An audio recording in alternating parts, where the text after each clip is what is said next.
안녕하세요. 저는 서울에 살고 있는 30대 여자입니다. 저는 평소에 사연 열차를 즐겨 듣는 애청자인데요. 사연을 듣다 보면 세상에 참 별의별 사람이 많더라고요.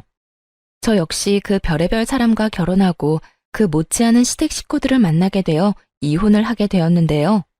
저의 기가 막힌 사연 한번 들어보실래요?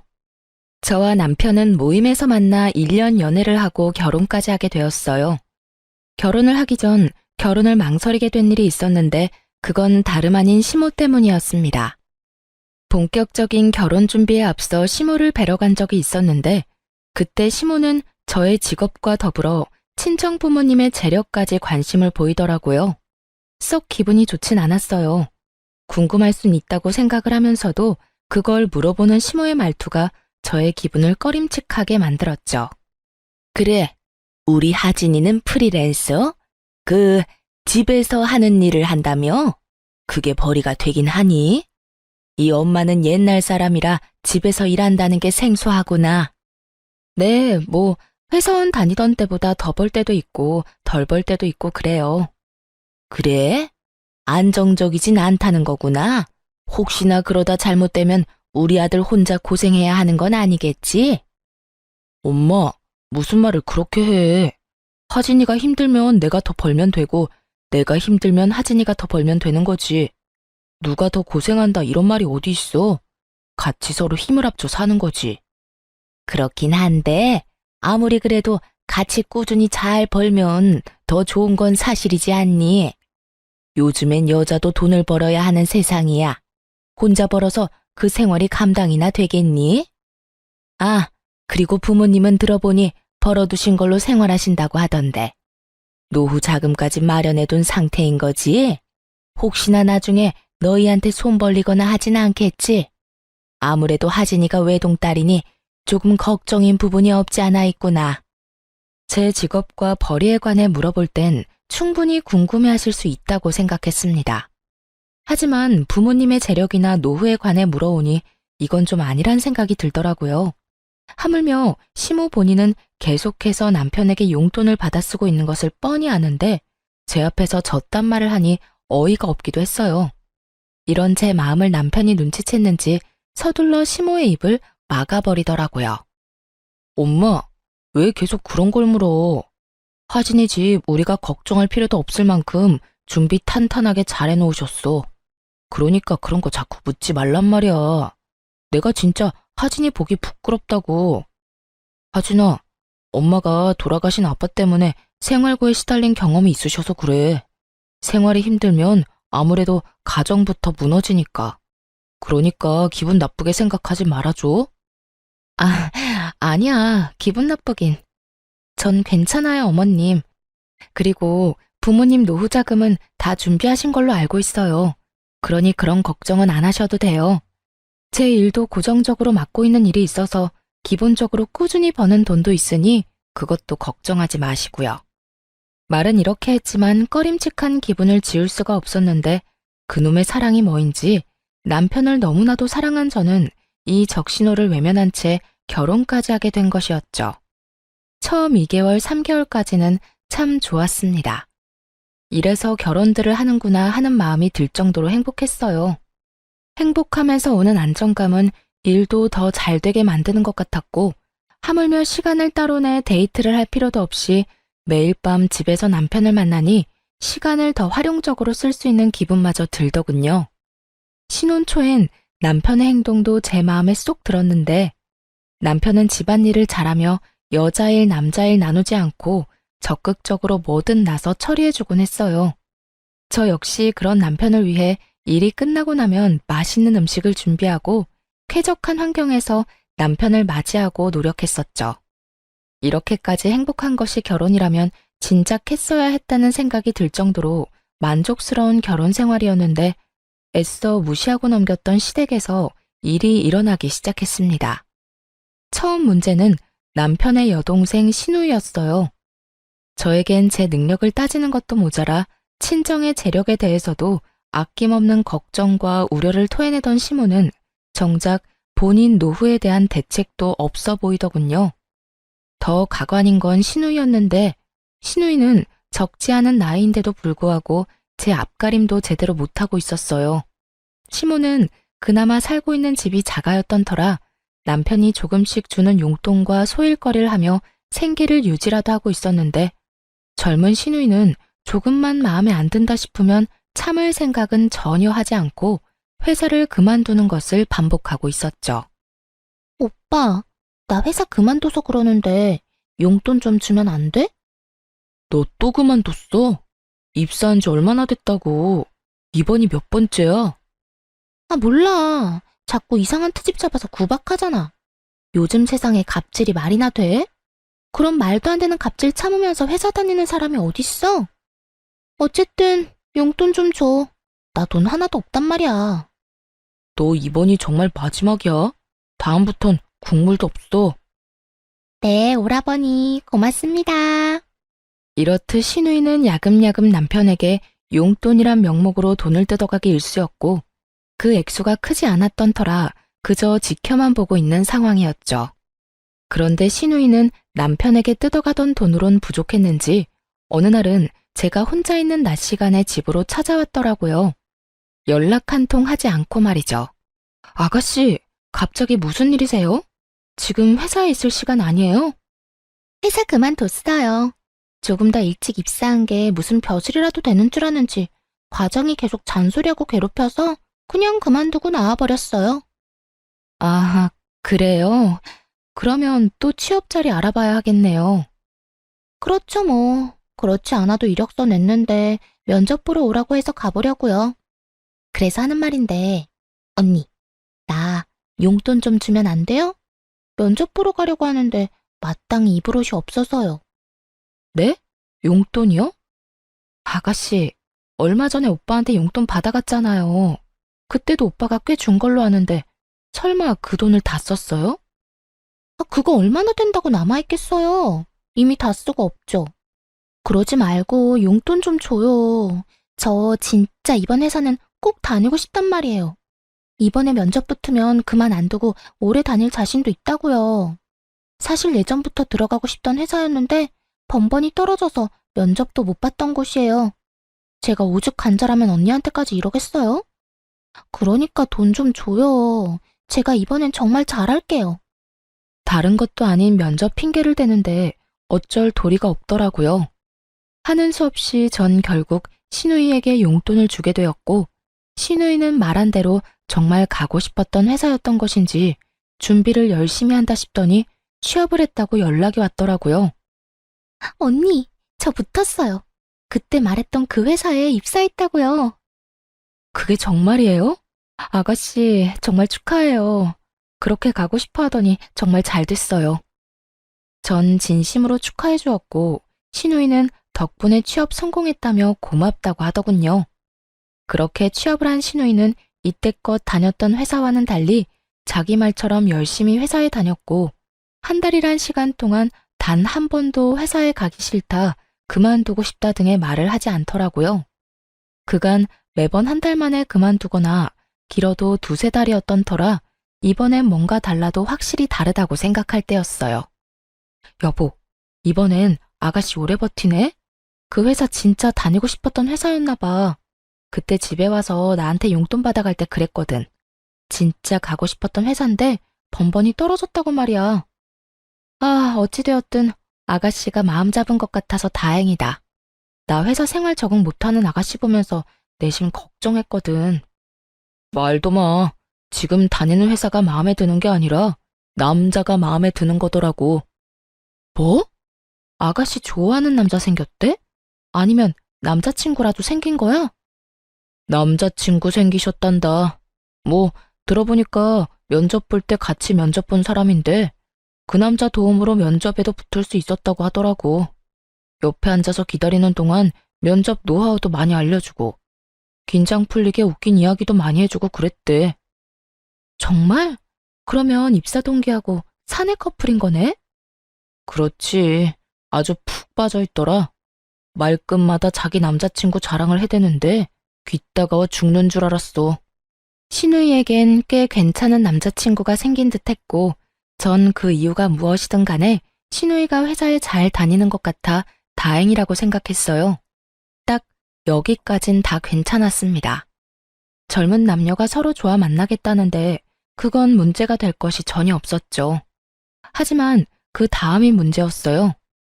그날은 시모가 집으로 불러 시댁으로 간 날이었는데 시모의 안색이 안 좋더라고요. 그래서 전 걱정스러운 마음에 시모에게 이유를 묻게 되었죠. 그런데 어머님, 아가씨가 연애하는 게 그렇게 걱정이세요? 아가씨 남자친구가 마음에 안 드세요? 안색이 너무 안 좋아요. 아니, 그런 게 아니야. 오히려 남자친구는 잘 만났더구나. 집도 잘 사는 것 같고 사람도 성실하고 반듯한 것이 마음에 들었어. 지금 혼자 사는데 글쎄 그 아파트도 자가라고 하더구나. 그래요? 젊은 나이에 능력이 좋네요. 여러모로 좋은 일인 것 같은데 왜 그렇게 표정이 어두우세요? 아니 글쎄 우리 딸 임신을 했다나 봐. 모아둔 돈은 전혀 없는 주제에 덜컥 임신이라니. 일을 어떻게 해?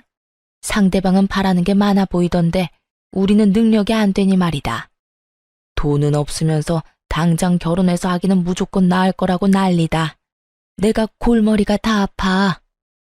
연애한 지 한 달 만에 임신, 그리고 결혼이라니. 솔직히 당황스럽긴 했어요. 그렇다고 이미 가진 아기를 지우라고 할 수도 없는 노릇이고, 또 그렇다고 준비된 것도 없는 아가씨에게 하고 싶은 대로 다 하라고 할 수도 없는 노릇이었죠. 그렇게 제가 당황스러움에 아무 말도 하지 않고 있으니 시모가 내 눈치를 살피며 이야기를 꺼내기 시작했어요. 그래서 하는 말인데 네가 시집 올 때 해온 신혼집 알아보니까 그 아파트 가격 많이 올랐던데 그거 처분해서 우리 딸 시집 좀 보내면 안 되겠니? 저를 시댁으로 부른 목적이 밝혀지는 순간이었어요. 결혼을 할 당시에 남편이 모은 돈이 별로 없어 친정에서 아파트를 해주셨는데 그 아파트를 팔아 시누이 결혼 자금으로 내놓으란 말을 하려 저를 부른 것이었더군요. 이런 정신나간 시모들이 있다고 하더니 제 시모가 이런 정신나간 말을 저에게 할 거라고는 상상도 못했습니다. 이런 문제일수록 애매하게 말해 괜한 기대감을 주는 것보다 확실하게 딱 자르는 게 맞다고 생각해 저는 조금 단호하게 나가기로 했어요. 네? 제 집을요? 그러면 저희는 어디서 살아요? 어디서 살긴 여기서 살면 되지 않니? 우리 아들 방 도배 싹 하고 가구 들이면 제법 신혼방 분위기 날 거다. 그러니까 집 처분해서 우리 딸 시집부터 좀 보내자꾸나. 아기를 지우라고 할 수는 없는 노릇이지 않니? 그렇다고 제 집을 처분해서 아가씨 시집 보내는 것도 아니죠. 저도 힘들게 번 돈으로 힘들게 장만한 집이라고요. 저희 부모님 돈도 들어가기도 했고요. 어찌됐든 전 그럴 생각 없으니 어머님도 방금 하신 말은 없던 걸로 해주세요. 제 말에 시모는 섭섭한 기색을 숨기지 않더라고요. 그때까지 소중하다는 듯 부여잡은 제 손을 제가 안 된다고 하자마자 신경질적으로 뿌리친 시모는 이렇게 말했어요. 넌 어떻게 된 애가 생각해본다는 말도 안 하니? 네가 그렇게 딱 잘라서 안 된다고 말하면 내가 민망할 거란 생각은 안 하는 거니? 넌 어쩜 그렇게 네 기분, 네 생각만 하니? 민망하셨다면 죄송해요.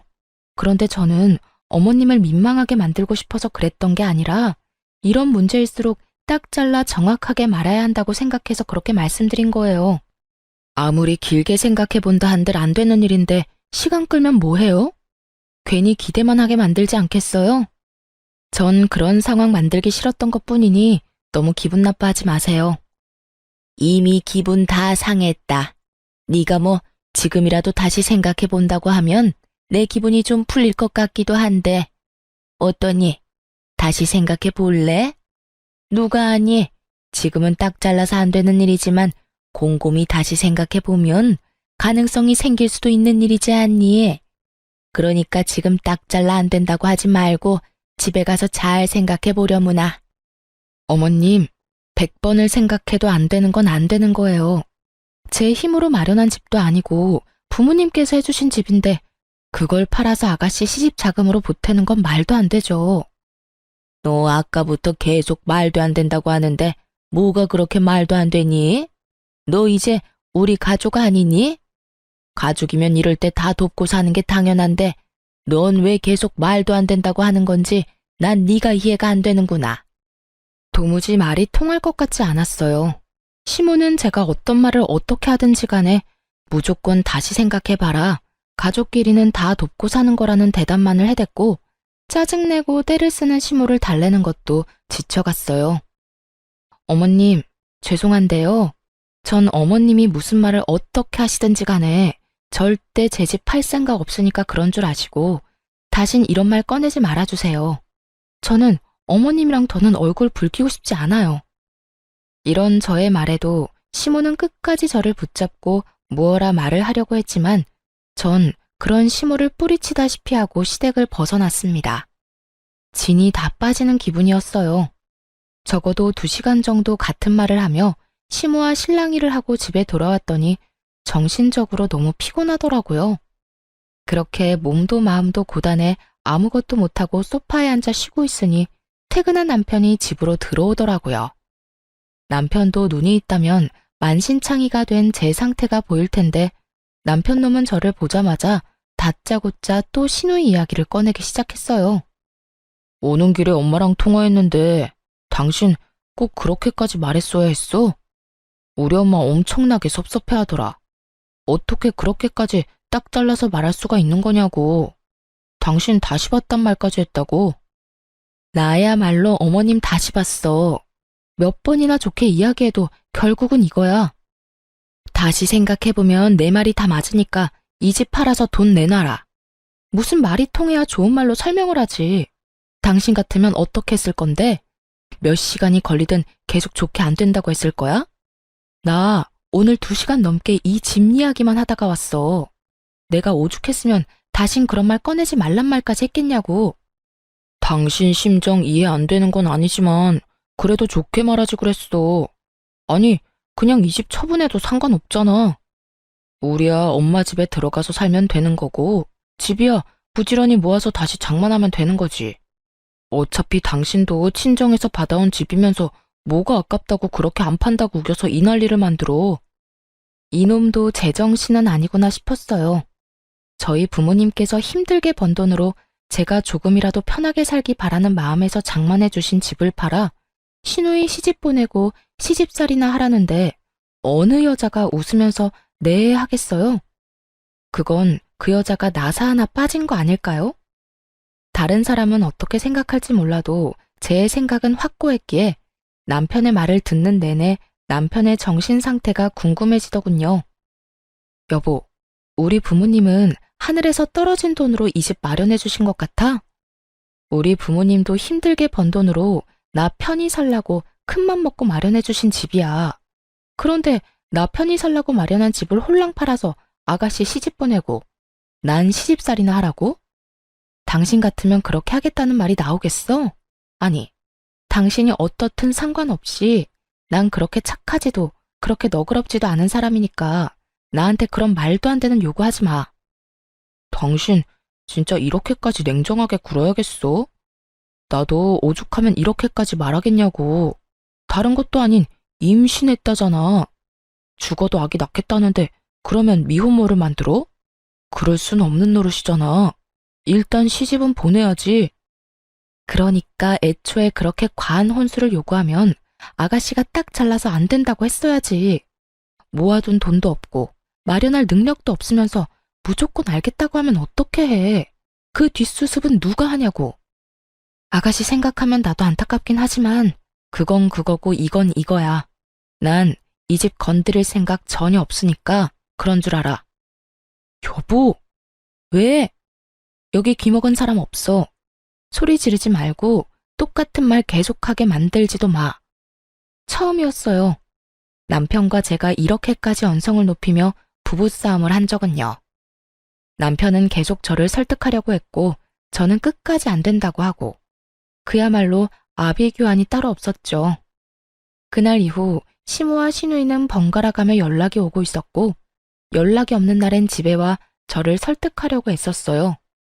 시모는 저에게 늘 이런 말을 했고 너 진짜 가족끼리 이렇게까지 매정하게 구는 거 아니다.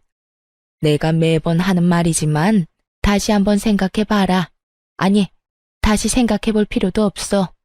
그냥 집 처분하고 네 시누이 줘. 이건 네가 해줘야만 하는 거야. 가족끼리 돕고 사는 건 당연한 거 아니니? 너도 이제 우리 가족이고 능력이 되는 네가 해결해줘야 하는 건 당연하다는 이 이야기야. 시누이는 늘 이런 이야기를 했죠. 언니, 진짜 이럴 거예요? 그까짓 돈 얼마나 한다고? 임신해서 그렇지 않아도 힘든 저를 더 불안하게 만들어요? 언니가 돈 안 해줘서 저 시집 못 가면 언니가 책임질 거예요? 저 임신까지 했는데 이러다 결혼 못하면 미혼모 된다고요. 아니 막말로 내가 그런 좋은 집에 시집 가게 되면 나만 좋겠어요? 내가 언니랑 오빠한테 다 보답하지 않겠어요? 공부 많이 했다고 하던데 어떻게 당장 눈앞의 것만 생각하고 먼 미래는 생각을 안 해요? 정 아파트 처분하는 게 싫으면 담보대출이라도 받아달라고요. 사실 설득이라기보단 당당한 요구와 우격다짐에 더 가깝긴 했지만요. 결국 전 두 사람의 번호를 차단함과 동시에 집에서 하던 작업을 밖에서 하곤 했습니다. 괜히 얼굴을 마주쳐봤자 감정만 상할 것이고 전화를 붙잡고 있어봤자 같은 말만 반복하는 상황에 지치기도 했으니까요. 남편은 제가 차단까지 했다는 사실을 전해 들었는지 또 저를 닥달하기 시작하더군요. 당신 진짜 이럴 거야? 어떻게 시댁 식구를 차단할 수가 있어? 내가 오죽했으면 이렇게까지 했겠어? 전화가 쉴 새가 없어. 어머님이랑 아가씨가 계속 전화해서 아니, 두 사람은 나한테 이 집 맡겨놨대? 나한테 도대체 왜 그러는 거야? 두 사람도 오죽했으면 그렇게까지 하겠어? 오죽 급하고 절박하면 그렇게까지 하겠냐고. 난 분명 안 된다고 여러 번 말했고 지금도 그 생각에는 변함없어. 그러니까 나한테 그만 연락하고 그만 찾아오라고 전해. 남편은 끝까지 제 입장에선 조금도 생각하지 않는 듯 하더라고요. 그저 남편의 머릿속엔 자기 동생만으로 가득해 보였고 전 그런 남편을 보며 점점 실망감을 느끼고 있었습니다. 그렇게 살얼음판을 걷는 와중에 시누이의 상견례 소식이 들려오더라고요. 마음 같아선 상견례고 나발이고 참석하고 싶지 않았지만 남편이 돈도 안 내놓으면서 자리도 채우지 않을 셈이냐며 빈정거리길래 결국 참석하게 되었어요. 상견례 자리는 생각보다 화기애애했는데 본격적인 결혼 준비와 함께 돈 이야기가 오가며 분위기는 조금씩 무거워지더라고요. 저희는 아무리 급하게 하는 결혼이라도 격식은 차리고 싶은데 사돈 생각은 어떠세요? 아무래도 저희는 아들 하나뿐이라 해주고 싶은 것도 많고 그만큼 격식을 따지고 싶은 마음이 크긴 한데 혹시나 사돈 댁에서 부담이 되신다면 다 생략해도 상관은 없습니다. 혼수도 마찬가지예요. 지금 이 녀석이 사는 집에 다 갖춰져 있긴 하지만 아무래도 새 출발하는 건데 가전 가구도 새로 다 하는 게 좋지 않을까요? 뭐 우리 새아가만 괜찮다면 그대로 써도 상관은 없지만요. 사돈 댁에선 자신들의 입장에선 격식을 차리고 싶은 것도 사실이지만 최대한 시댁에 맞춰 진행해도 상관없다는 듯 말하더군요. 그 순간 내심 저는 잘 됐다고 이젠 그렇게까지 큰 돈은 필요 없겠다 싶었어요. 그러면서도 사돈댁은 시댁에 들었던 것만큼 과하게 바라는 것 같지도 않은데 왜 집까지 들먹이며 사람을 괴롭혀댔나 하는 원망스러운 마음도 들더라고요. 그렇게 이야기를 들으며 혼자만의 생각에 잠긴 사이 시모가 입을 떼더라고요. 아닙니다. 저희도 딸 하나 시집 보내는 건데 다 제대로 해서 결혼시키고 싶네요. 혼수도 이미 다 알아보고 있어요. 그러니 사돈께선 말씀하신 대로 격식 다 갖추고 애들 결혼시키면 될 것 같아요. 이때야 확실해졌어요. 애초에 시모와 시누이가 말하던 사돈댁에서 바란 혼수 따윈 없었다는 것을요. 그저 시누이와 시모가 처음부터 밉보이고 싶지도 않고 있는 척을 하고 싶어 이때껏 돈을 내놓으라며 사람을 괴롭혔던 것이라는 것을 말이죠. 그 순간 화가 나기도 했지만 불안하더라고요. 당장 돈 나올 구멍이 전혀 없다는 걸 아는데 저런 대화를 주고받으니 기가 막히면서도 불안할 수밖에요. 그 뒤로도 이런저런 이야기가 오가긴 했지만 깊어지는 불안감 때문에 전혀 집중할 수가 없었고 정신을 차려보니 상견례는 끝이 났더라고요. 제 불안감과는 달리 결혼식은 생각보다 더 빨리 준비되어 가고 있었어요. 고가의 식장과 스튜디오, 드레스, 메이크업 예약을 했다는 이야기도 들리더라고요. 그럴수록 저는 더욱 불안해졌고 그 불안감은 현실이 되었습니다. 그날도 남편은 출근을 하고 저는 집에서 일을 하고 있는데 점심시간이 갓 지났을 무렵 출근한다고 나간 남편이 시모와 함께 집으로 들어오더라고요. 양손에 하나씩 큰 캐리어를 끌고서요. 여보, 이 시간에 집엔 무슨 일이야? 어머님까지. 그런데 그 짐은 뭐예요? 보면 모르니? 내 짐이다. 제 물음에 시모는 당당하게 대답했고 그제야 상황 파악이 된 제가 남편을 노려봤어요. 남편도 제 살결인 눈빛을 읽었는지 상황을 장황하게 설명하기 시작하더군요. 여보, 그게 말이야. 당신은 이 집 팔 생각 전혀 없다고 그러고 임신한 여동생은 시집 보내야 하겠고. 그러니 어쩌겠어. 우리가 돈 나올 때라곤 엄마 집뿐이니 엄마 집 처분하고 우리랑 같이 살기로 했어. 엄마가 큰맘 먹고 집도 처분하고 우리랑 같이 사는 불편함도 감수하기로 했으니까 당신도 이 집 지킨 대신 엄마 좀 모시고 살아야겠어. 사건의 전말은 이러했어요. 제가 도저히 집을 팔 기미가 보이지 않자 시모의 집을 팔아 시누이의 결혼 자금을 쓰고 있었던 것이었어요. 상견례 전 저에게 이런 계획을 털어놨다간 제가 상견례 자리에서 가만히 있지 않을 테니 저에겐 비밀로 하고 있다가 상견례가 끝나자마자 집으로 밀고 들어왔던 것입니다. 여기까지도 머리뚜껑이 열리기 직전인데 시모는 당연하다는 듯 안방을 가리키며 이렇게 말하더라고요. 뭘 그렇게 길게 설명하고 있어? 시어미가 같이 살자고 하면 그냥 네 하고 살면 되는 거지. 난 어느 방 쓰면 되니? 아무래도 내가 안방 쓰는 게 너희도 마음이 편하겠지? 여기가 안방이었나? 시모는 안방으로 발길을 옮기고 있었고 저는 그런 시모의 앞으로 막아서고 남편에게 따져 물었어요. 아무리 상황이 그렇다고 한들 이건 아니지. 이렇게 무례한 행동이 어딨어? 한마디 상의도 없이 이런 일 벌인 거 난 도무지 납득할 수도 없고 이 상황을 그냥 받아들일 생각 역시 전혀 없어. 두 사람은 이런 상황은 전혀 예상하지도 못했다는 듯 저를 보며 눈만 끔뻑이고 있더라고요. 그랬겠죠. 두 사람 생각엔 일단 짐을 챙겨 들어오기만 하면 제가 하는 수 없이 시모를 모시고 살 거라고 생각했겠죠. 하지만 전 그리 쉽게 당해줄 사람이 아니었고 상황이 어떻게 됐든 이런 식은 용납할 수 없었습니다. 그냥 받아들이지 않으면 네가 어떻게 할 거니? 나를 내쫓기라도 하겠다는 거야? 이제 집도 팔아버리고 집도 없는 시어머니를? 네, 전 그렇게 할 거예요. 어머님, 저는 어머님 모실 생각 없어요. 그러니까 무례한 행동 그만하시고 당장 나가주세요. 저는 단호하게 대답했고 이런 저를 보며 남편이 노발대발 화를 내고 모진 말들을 쏟아내기 시작하더군요. 너 이렇게까지 이기적이었어? 어떻게 우리 엄마 보고 나가라는 말을 할 수가 있어? 너 진짜 냉정하다. 아니, 네 몸속엔 피는 흐르고 있는 거 맞아? 너 지금 괴물 같아. 피도 눈물도 없는 괴물 같다고. 날 이렇게까지 몰고 간 건 당신이랑 어머님이야.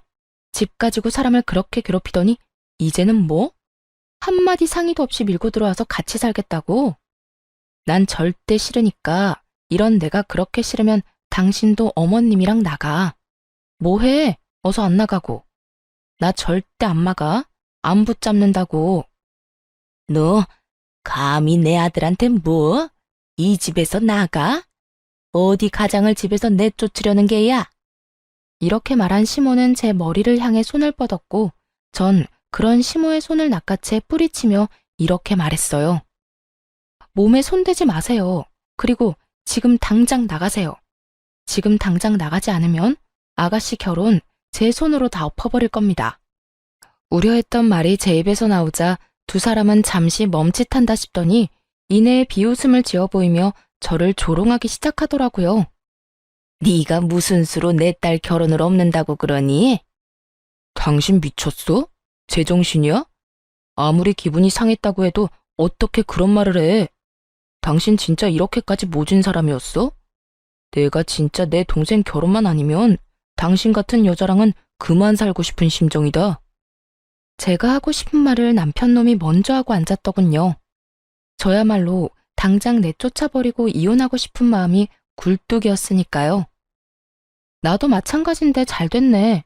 그러니까 당장 이 집에서 나가.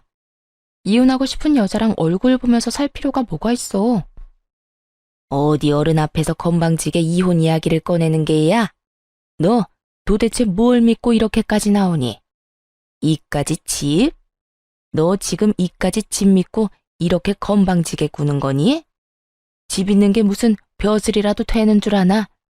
자기가 뭔데 이혼을 한다 만다 하는 것도 모자라 내 딸 결혼까지 망친다고 하는지. 저 다 알고 있어요. 아가씨 임신한 거 아니라는 거. 뭐야? 네가 그걸 어떻게 알고 있는 거야? 그래요. 아가씨는 임신한 적이 없었어요.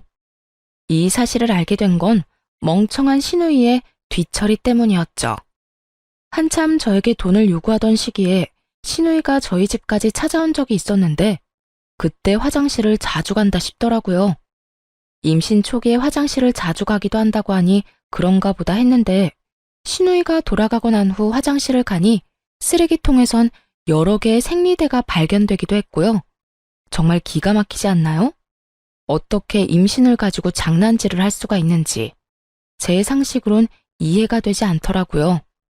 아무리 그 남자를 붙잡고 싶고 그 집안의 재력이 탐이 난다고 한들 그런 거짓말은 절대 안 된다고 생각했죠. 그러면서 이때껏 저를 대했던 모든 행동에 대해 의구심을 품게 되기도 했고요.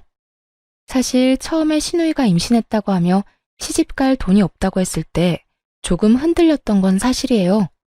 아파트 차분까진 아니더라도 그동안 제가 모았던 돈 정도는 보태주려고 했었어요. 하지만 시모가 파렴치하게 나오는 모습을 보며 그 생각도 스치듯 지나가 버렸고 절대 아무것도 내주면 안 된다는 생각을 하게 된 것이었죠. 어찌됐든 이렇게 전 아가씨가 가짜 임신으로 결혼까지 하려는 것을 알았고 시모 역시 한 집에 사는데 이 모든 사실을 모를 일 없다고 생각했던 것이었죠. 제 예상대로 시모는 모든 사실을 다 알고 있었고 멍청한 제 남편은 전혀 아무것도 모르는 눈치더군요. 뭐라고? 임신한 게 아니었단 말이야? 왜 그런 거짓말을 했대? 그러다 들키면 어쩌려고? 우리만 입 다물면 들킬 일도 없어. 들어보니 그 집 재산이 장난이 아니라고 하더라. 그런 집 외동아들이 네 동생한테 푹 빠져 있다는데 기회 왔을 때 잡아야 할 거 아니니? 일단 결혼부터 시키고 적당한 때에 유산했다고 하면 돼. 진짜 임신하게 되면 더 좋고. 하여튼 그래서 결혼 서두른 거니까 너도 조용하고 있어. 억소리가 날 만큼 놀라운 말이었어요. 딸 자식이 그딴 짓을 저지르고 있다고 하면 부모가 나서 말리고 혼내는 게 정상 아닌가요? 시모는 그런 시누이를 말리기는커녕 앞장서서 시누이를 돕고 있더군요. 남편 역시 같은 핏줄은 확실하더라고요. 시모의 말에 말릴 생각은 하지도 않고 앞으로 호강할 일만 남았다며 시누이를 부러워하고 있더군요. 어쩐지 이상하다 싶었어. 그런데 그렇게 잘 산대? 이야, 내 동생 이제 떵떵거리면서 살겠네. 부럽다 부러워. 부러울 거 뭐 있어? 네 동생 잘 되면 너도 잘 될 텐데. 그런가? 내가 여동생 덕을 다 보게 생겼네. 이럴 줄 알았으면 용돈 달라고 할 때 더 넉넉하게 챙겨줄 걸 그랬어. 두 사람은 제가 있다는 사실도 잊은 것인지 시누이 덕을 볼 생각에 신나서 주저리 모든 사실을 읊어대고 있었고 전 그런 두 사람이 너무나도 한심했습니다. 그러면서도 남편에 대한 정이 떨어지는 것은 물론이고 조금 남아있던 미련마저 사라지며 머릿속에 남은 것은 이혼뿐인 상황이 되었죠. 어때? 이제 우리 엄마 모실 마음이 좀 생겼어? 지금이라도 우리 엄마한테 버릇없이 군 거 빌면 내가 너 그런 마음으로 당신 용서해 줄게. 용서? 그딴 용서 필요 없으니까 제발 이 집에서 좀 나가줄래? 난 이제 당신이랑 살 생각 전혀 없어. 그러니까 당신 엄마는 당신이 모셔. 괜히 나까지 싸잡아서 고생시킬 생각하지 말고. 당신 방금 우리 말 못 들었어? 이제 곧 내 여동생이 우리 호강시켜 줄 거라고. 그런데도 나하고 우리 엄마 내쫓겠다고? 호강 같은 소리 한다. 어떻게 된 인간이 동생이 그런 일이 벌이고 있다고 하면 말릴 생각을 해야지 더 부추기고 있어? 진짜 정 떨어진다. 정 떨어져? 당신 지금 그 말 나한테 하는 말이야? 그래, 당신하고 당신 가족한테 하는 말이야. 사랑하는 남자한테 임신했다고 속이고 결혼하려는 아가씨나, 그런 사실 알고도 딸 혼내기는커녕 집까지 처분해서 도와주는 어머님이나, 호강 타령이나 하는 당신이나, 세 사람 전부 다 치가 떨리게 정 떨어져. 난 네가 말하는 그딴 호강은 바란 적도 없고 앞으로도 필요 없으니까 당장 이 집에서 나가. 이렇게까지 나가라고 했으면 자존심이 상해서 나가는 것이 정상일 텐데 도무지 두 사람은 움직일 생각도 제 말을 들어먹을 생각도 하지 않더라고요. 오히려 화를 내는 저를 보면 그러다 정말 후회한다는 둥, 지금이라도 늦지 않았다는 둥 헛소리만 하며 비아냥거릴 뿐이었어요. 전 더는 두 사람의 그림자도 보기 싫은 상태였고 혹시 몰라 상견례 때 받아뒀던 신우이의 예비 신랑의 명함을 보여주며 이렇게 말했어요. 나 지금 농담하는 거 아니야. 지금 당장 나가지 않으면 나 이 명함에 적힌 번호로 전화해서 아가씨 가짜 임신이니까 지금 당장 산부인과 같이 가보라고 할 거야. 그게 뭔데? 이찬훈? 이찬훈이면 내 동생이랑 결혼할 남자 아니야? 네가 이 사람 명함을 왜 가지고 있어? 상견례 때 주길래 받아뒀어. 지금 그게 중요해? 더 중요한 게 있을 텐데. 정말 네 동생 결혼 다 엎어버리기 전에 당장 나가라고. 잠시만. 당신 정말 왜 이래? 지금 우리가 여기서 나가면 어디로 가? 오갈 데도 없단 말이야. 그것까지 내가 해결해줘야 해? 이혼할 마당에 그런 것까지 내가 신경 써줘야 하냐고. 신경 써달라는 게 아니라 며칠 시간을 좀 달라는 말이지. 아니, 이혼할 때까지는 여기서 좀 지내면 안 될까?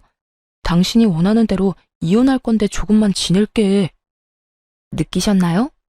남편이나 시모나 대화가 통하지 않는 것은 매 한 가지였어요. 아니, 통하지 않는 것을 넘어 아예 되지 않는 수준이었죠. 저는 도저히 안 되겠다는 생각에 두 사람이 보는 앞에서 명함에 적힌 번호를 누르기 시작했고, 그런 제 모습을 보던 남편과 시모가 화들짝 놀라며 짐을 챙기기 시작하더라고요. 지금 나가. 지금 나간다고. 그러니까 전화하지 마. 당신이 전화하면 진짜 큰일 난다고. 그래, 얘. 나 짐 다 챙겼다. 이제 나갈 거야. 그러니 전화하지 말거라. 앞으로 여기 찾아오지도 않을 테니 절대 전화하지 마라.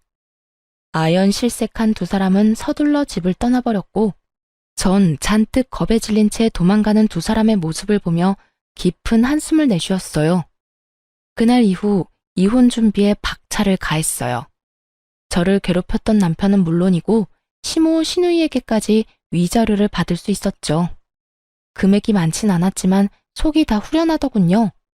거기에다 전 제가 결혼을 하며 쓴 모든 비용을 청구해 그것마저 6개월이란 시간 동안 대부분 돌려받을 수 있었습니다. 제가 이혼을 하고 난 후 전 신우이에게 연락이 왔더라고요. 들리는 소문으로 결혼 한 달 만에 이혼 취소를 당했다고 하던데 그 소문이 맞더라고요. 이렇게 전화까지 한 걸 보면요.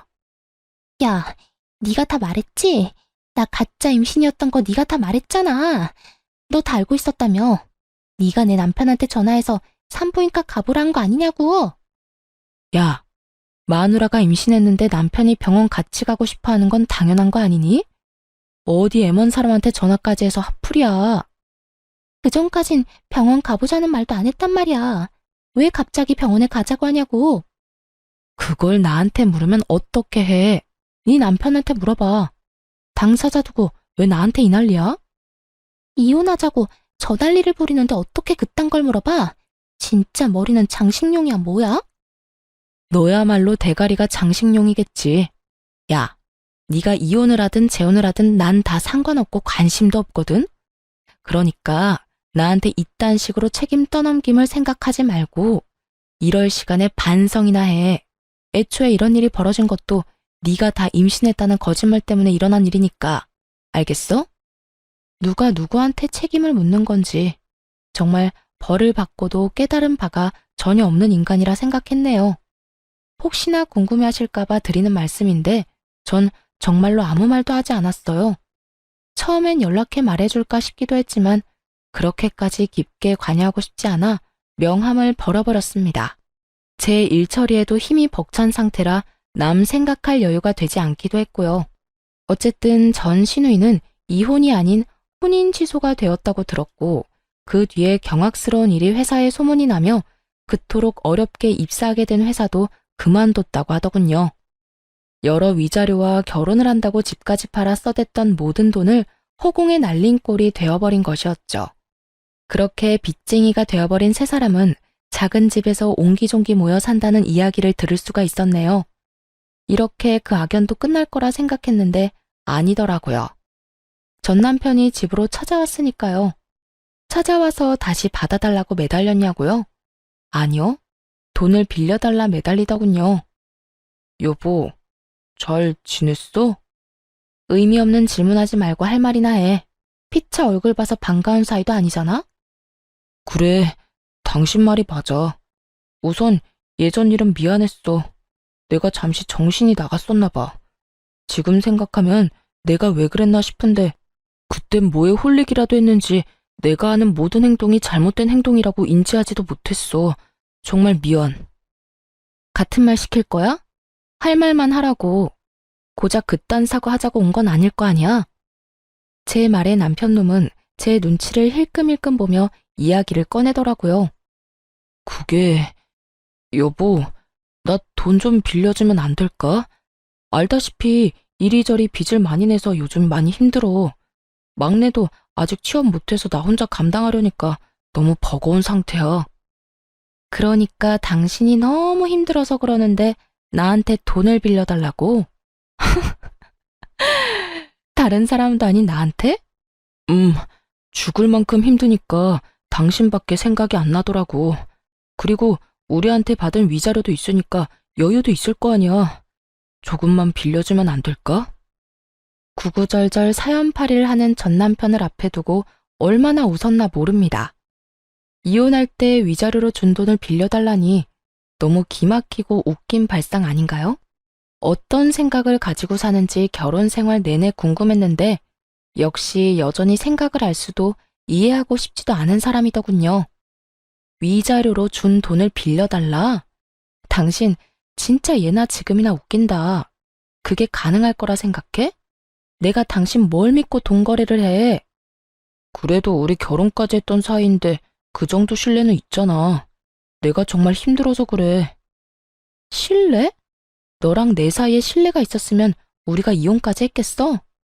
난 당신한테 빌려줄 돈 없으니까 다신 찾아오지 마. 다시 찾아오기만 해봐. 진짜 가만히 안 둘 테니까. 여전히 대화가 되지 않는 전 남편은 또다시 떼를 쓰며 매달리기 시작했어요. 많이 보던 행동이 시작되는 순간. 더 말해봤자 입만 아플 거라는 걸 직감으로 깨달은 저는 바로 휴대전화를 꺼내 112를 눌렀죠. 당신 지금 경찰에 신고하려는 거야? 지금 가. 지금 간다고. 더럽게 치사해서 당신한테 돈 안 빌려. 잘 먹고 잘 살아라. 어쩌면 그렇게도 변한 것이 없는지 남의 인생도 빌어먹으며 살겠다 싶었네요. 그 후로 전 괜한 시간 낭비를 하고 싶지 않아 이사를 해버렸어요. 친정 부모님께서는 같이 살길 원하셨지만 그러고 싶지 않아 적당한 곳을 얻어 혼자 지내고 있어요. 전 여전히 일도 하고 사람들을 만나며 잘 지내고 있어요. 친구와 만나 수다를 떨기도 하고 여행을 가기도 하고요. 가끔 좋은 사람이 나타나면 연애도 하곤 했지만 깊은 관계로 이어진 사람은 없었네요. 지금은 혼자 지내고 있으며 한동안은 연애 생각이 없어요. 깊은 연애로 이어지지 못한 이유가 제가 아직 마음의 준비가 되지 않은 것 같아 한동안은 연애를 하지 않을 생각입니다. 아무리 좋은 사람이 나타나도 제 마음이 준비되지 않았다면 다 소용없는 짓이라는 걸 깨달았거든요. 상대방에게도 할 짓이 못 되고요. 이혼할 당시 혼자가 되는 게 참 무서웠던 것 같아요. 외로움, 허전함, 그 감정들이 저를 견딜 수 없게 만들 것만 같거든요. 하지만 당한 게 있어서 그럴까요? 막상 고민하던 이혼을 하고 나니 알턴이 빠진 것처럼 너무나도 속이 시원하더라고요. 그래서 혼자 지내는 지금이 너무나도 만족스럽고 행복한가 봐요. 앞으로 전 이렇게 살아가 보려고요. 저를 위해 시간을 쓰고 제 행복을 위해 살아가는 삶 말이에요. 여러분도 응원해 줄 거죠? 저의 사연은 끝이 났습니다. 함께 해주신 모든 분 감사합니다.